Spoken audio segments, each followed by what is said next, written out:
السلام علیکم۔ ایک بادشاہ بازار سے گزر رہا تھا۔ اس نے دیکھا ایک کمار 2 روپے میں گدھا بیچ رہا ہے۔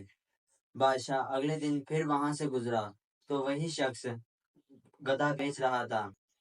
اس نے کمار سے پوچھا، یہ کتنے کا بیچ رہے ہو؟ کمار نے دیکھا یہ تو بادشاہ ہے، تو اس نے اس کی قیمت 50 روپے بتا دی۔ بادشاہ نے پوچھا، کل تم اسے 2 روپے میں بیچ رہے تھے؟ تو وہ گھبرا گیا۔ اس نے گھبراہٹ میں کہا، جو بھی اس پہ بیٹھتا ہے اسے مدینے کی زیارت ہوتی، اسی لیے اس کی قیمت زیادہ ہے۔ تو بادشاہ نے وزیر سے کہا، اس پر بیٹھ کر دیکھو، کیا واقعی میں کچھ نظر آتا ہے؟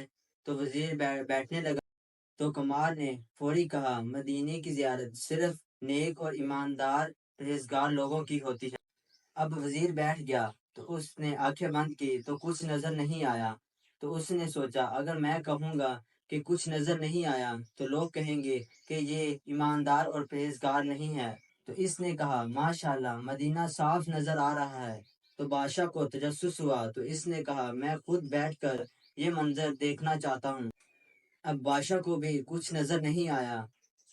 اس نے سوچا، وزیر تو بچ گیا، اگر میں کہوں گا کچھ نظر نہیں آتا تو لوگ سمجھیں گے کہ میں نیک اور ایماندار نہیں ہوں۔